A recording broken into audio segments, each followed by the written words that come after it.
अस्सलाम वालेकुम नाजरीन, कैसे हैं आप सब। उम्मीद है आप सब खैरियत से होंगे। मैं हूं आपका होस्ट जवाद अहमद। आप देख रहे हैं पॉडकास्ट मोटिवेशन यूट्यूब चैनल।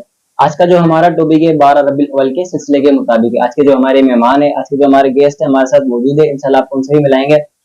आगाज करता हूँ पोएट्री से। निसार तेरी चहल पहल पर हजारों ईदे रबीउल अव्वल, सिवाय इबलीस के जहां में सभी तो खुशियां मना रहे हैं।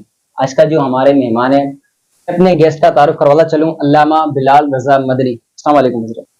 वालेकुम सलाम व रहमतुल्लाहि व बरकातुहू। कैसे हैं आप? अल्हम्दुलिल्लाह, आप सुनाए ठीक है? अल्हम्दुलिल्लाह दुआ की। आपका बहुत बहुत शुक्रिया, आपने अपना कीमती वक्त निकाला, हमारे पॉडकास्ट में आप शरीक हुए। जैसा कि आपको पता है कि 12 रबीउल अव्वल का महीने की जैसे ही आमद होती है तो कुछ लोगों के सवालात भी ग्रो करना शुरू हो जाते हैं। तो उन्हीं सवालों को आज हम मद्देनजर रखेंगे, आपसे सवालात के जवाब लेंगे।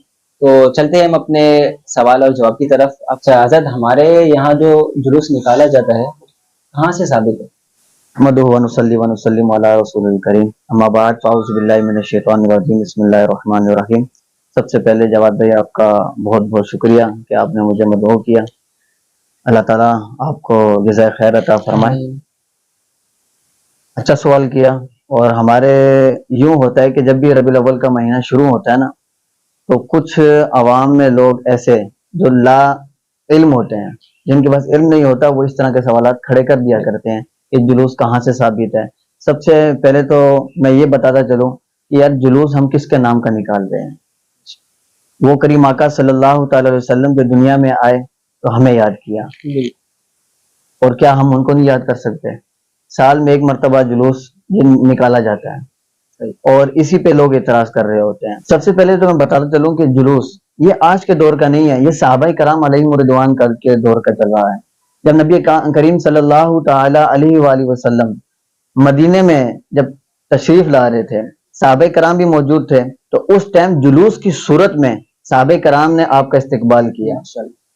और वहां पर एक झंडे की कमी थी, झंडा किसी के पास नहीं। जिस तरह इस सवाल के साथ मैं आपको ये भी एक सवाल ऐड कर दूं कि झंडे भी कहां से साबित है, ये भी उसी रिवायत से साबित है। ये सही मुस्लिम की रिवायत है, उसी में के अंदर है कि जब झंडा नहीं था तो एक साहबी ने अपना इमामा उतारा और एक कौल के मुताबिक वो नेज़े के ऊपर वो झंडा इमामा बांध दिया और उसको झंडा लगा दिया।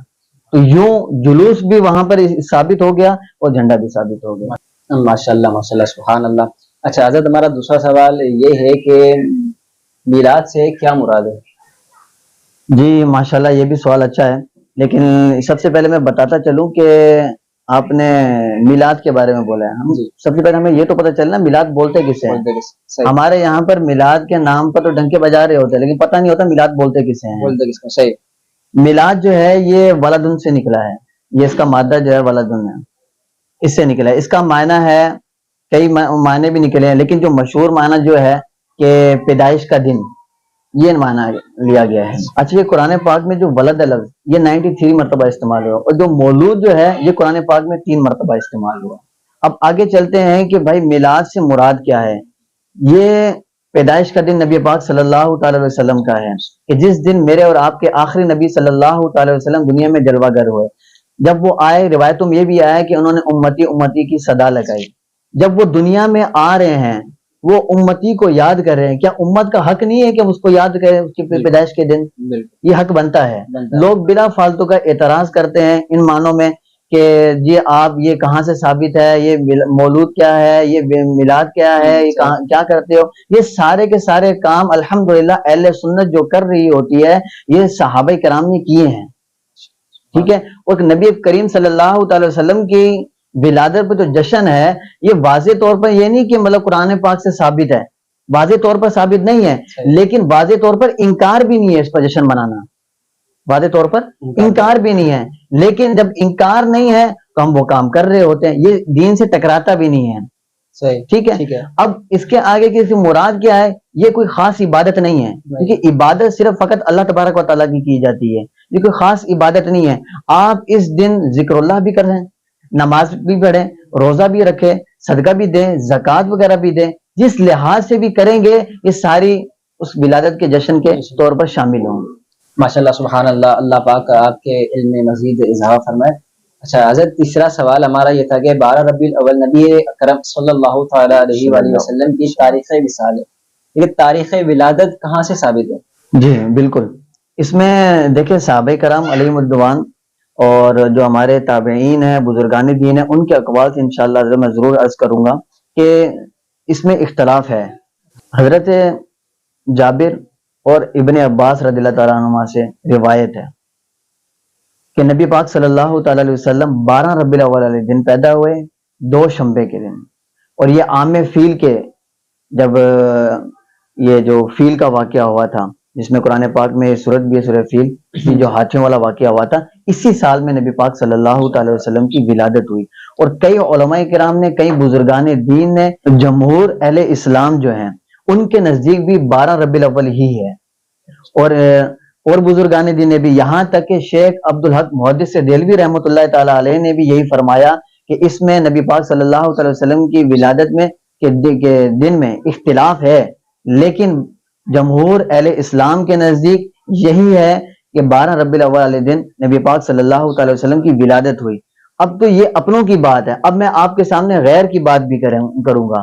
اہل حدیث جو ہیں، ان کے جو پیشوا ہیں نواب محمد صدیق شاہ، یہ اہل حدیث کے بہت بڑے عالم ہیں، انہوں نے بھی یہاں تک کہا ہے اپنی کتاب میں کہ 12 ربیع الاول والے دن عام فیل کے وقت نبی پاک صلی اللہ تعالی وسلم کی ولادت ہوئی تھی۔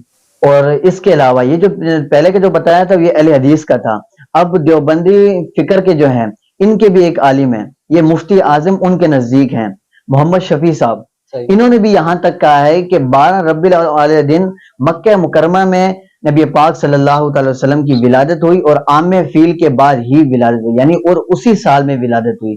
اب ان تمام دلائل کے روشنی میں نے اپنوں کے بھی دلائل دے دیے، غیروں کے بھی دلائل دے دیے، جب ان تمام نے کہہ دیا ہے تو اب جو بیچ میں یہ جو بیچنے کے لیے آ جاتے ہیں کہ بھائی اس میں اختلاف ہے، تو میرا ان سے سوال یہ ہے کہ آخر نبی پاک صلی اللہ تعالی وسلم کی ولادت ہی میں انہیں اختلاف کیوں ہوتا ہے، ان کے پیٹ میں درد کیوں ہوتا ہے؟ کیونکہ نبی پاک صلی اللہ تعالی وسلم کا جب بھی جشن آتا ہے تو یہ اپنی اپنی بھڑاس باہر نکال لیتے، یعنی کہ یوں سمجھیں کہ بس یہ اپنے ہتھیار ربیع الاول کے مہینے میں نکالتے ہیں، اور اس کے بعد جب پورا سال رکھ دیتے ہیں یہ کہ بھائی اب ہم سال کے بعد اگلا کام کریں گے۔ بالکل بالکل، اس آپ کے آنسر سے میں بہت مطمئن ہوں۔ اچھا حضرت، میلاد منانے کا صحیح طریقہ کیا ہے؟ ہمیں کس طرح میلاد منانا چاہیے؟ جی دیکھیں، میلاد جو منانے کا جو صحیح طریقہ کار ہے وہ یہی ہے کہ جو ہمارے بزرگان دین سے چلتا ہوا ہے، ہر دور کے لحاظ سے یہ میلاد منانا تبدیل ہوتا رہتا ہے۔ میلاد منا رہے ہیں، خوشی کر رہے ہیں، لیکن یہ دور کے مطابق یہ چینج ہوتا رہتا ہے۔ یعنی آپ مثال یوں لے لیں کہ جب ہمارے یہاں شادیاں وغیرہ ہوتی تھیں تو پہلے کے دور میں کیسی ہوتی تھی، اب کیسی ہوتی ہیں، لیکن اب تو وہ حرام چیزیں بیچ میں شامل ہو گئی ہیں، لیکن بہرحال میرا موضوع وہ نہیں، لیکن آپ کا جو میلاد طریقہ کار یہ ہے جو ہمارے بزرگان دین رحمۃ اللہ تعالی علیہ ان کے ذریعے سے چلتا ہوا آیا ہے، وہ یہی ہے کہ وہ اس دن روزہ رکھتے تھے، رات میں عبادت کرتے تھے، نوافل ادا کیا کرتے تھے، مجمع میں بیٹھ کر ایک مجلس ہوتی تھی، ان کا اجتماع ہوتا تھا، اس میں نبی پاک صلی اللہ علیہ وسلم کا تذکرہ خیر کرتے تھے، آپ کی سیرت کے اوپر گفتگو کیا کرتے تھے۔ یہاں تک کہ یہ تو ہمارے نزدیک نہیں بلکہ دیوبندی حضرات کے جو اشرف علی تھانوی ہے اس نے بھی اس میلاد کی خوشی میں باقاعدہ کتاب بھی لکھی ہے۔ جب اس دور میں ایک بیماری پیدا ہوئی تو وہ خود پریشان ہو گیا کہ یار یہ بیماری کو ختم کیسے کیا جائے، لیکن اب اس نے سوچا کہ جہاں نبی پاک صلی اللہ تعالی وسلم کا تذکرہ خیر ہوتا ہے وہاں اللہ کی رحمتوں کا نزول ہوتا ہے، برکتیں ہوتی ہیں، اور اس کی وجہ سے بیماریاں دور ہوتی ہیں، تو اس نے کتاب لکھنا شروع کر دی، اور جب اس نے کتاب لکھنا شروع کی تو اللہ تبارک و تعالیٰ نے اس کتاب کی برکت سے اس بیماری کو وہاں سے دفع کر دیا۔ ماشاءاللہ۔ اب یہ دیکھیں، یہ ان کا اعتقاد، ان کے بڑوں کا اس طرح ہے، لیکن اب کہنے کا مقصد یہ کہ انہوں نے بھی سرکار صلی اللہ علیہ وسلم کی کتاب تو لکھی، لیکن کیا لکھی اس کتاب کے اندر؟ ان کی سیرت کے بارے میں۔ تو یہی طریقہ کار ہے، ہمارے جگہ جلوس بھی چل رہا ہوتا ہے تو ایک روڈ کے ایک سائڈ میں چل رہا ہوتا ہے، ہم کسی کو تکلیف نہیں دیتے، ہم جھوم کے کر رہے ہوتے ہیں، لیکن ہمارے پر یہ بھی اعتراض ہوتا ہے بھائی تم ناچتے کیوں، جھومتے کیوں؟ اس جھومنے کو ناچنا قرار دے دیا ہے، لیکن یہ بھی حدیث سے ثابت ہے، یہ بھی حدیث سے ثابت ہے۔ جب حضرت علی رضی اللہ تعالیٰ عنہ کو نبی پاک صلی اللہ تعالی وسلم نے اپنا بھائی قرار دیا تو وہ اپنی ایک ٹانگ پر اچھل کر یوں جھومنا شروع ہو گئے، تو اب کیا مولا علی پر کوئی فتویٰ لگائے گا کہ وہ ناچ رہے تھے؟ تو وہ بھی تو جھوم رہے تھے، تو ہم تو आमिना के लाल की आमद पर खुशी मना रहे हैं ना, जी। उस पर झूम रहे हैं, हम किसी और पर थोड़ी झूम रहे हैं। तो सही तरीके कार ये है कि अदब के लिहाज से अगर हमारे जुलूस में भी जा रहे हो तो निगाहें नीचे होनी चाहिए, तवज्जो से जो कलाम चल रहा है उस कलाम को तवज्जो से सुने, ना इधर उधर देखना है, ना कुछ मस्ती वगैरह करनी है। अगर तवज्जो के साथ करेंगे इंशाअल्लाह अज़्ज़ा वजल अल्लाह की रहमतों की जो बरसात हो रही होगी उसका एक कतरा हमें भी नसीब हो जाएगा। अच्छा हजरत, वक्त मुख्तसर है, अगर हमारे नाजरीन को आप कुछ पैगाम देना चाहते हैं हमारे चैनल के हिसाब से तो दे सकते हैं। जी बिल्कुल, मैं अपने नाजरीन से कहना चाहता हूँ कि दौरे हाजिर में कई फितने उठ रहे हैं, लेकिन आपने उन फितनों की तरफ तवज्जो नहीं देनी। जो तरबियत हमारे प्यारे आका सल्लल्लाहु ताला अलैहि वसल्लम ने की, जो तरबियत हमारे सहाबाए कराम ने की, ताबईन ने की, तबा ताबईन ने की और हमारे बुजुर्गान दीन हमारी करते हुए आ रहे हैं, हमने उन्हीं के दामन में रहकर अपनी जिंदगी को बसर करना है, ना किसी की बातों में आना है। जश्न मनाना है लेकिन शरीयत के दायरे में रहकर मनाना है, ठीक है, और ना किसी की बातों में आना है। देखें, एक दर के रहें, ये नहीं कि मैं उसको भी मानता हूं उसको भी मानता हूं, आप किसी को नहीं सिर्फ एक को माने, क्योंकि हम खुदा को भी तो एक मानते हैं, हम आखिरी नबी सल्लल्लाहु अलैहि वसल्लम को भी तो मानते हैं, तो एक को माने। क्योंकि इसी पर अल्लामा इकबाल ने कहा ना कि मोहम्मद से वफा तूने तो हम तेरे हैं, ये जहां चीज क्या लौह कलम तेरे। माशाल्लाह हजरत, आपका बहुत बहुत शुक्रिया, आप हमारे पॉडकास्ट में आए, आपने वक्त निकाला, टाइम निकाला। नाजरीन, आज का जो हमारा प्रोग्राम है वो अख्ताम पजीर तक पहुंचा है। हम मिलते हैं इंशाल्लाह नेक्स्ट वीडियो में। अपना ढेर सारा ख्याल रखिएगा। अपने होस्ट जवाद अहमद को दीजिए इजाजत। अल्लाह हाफिज।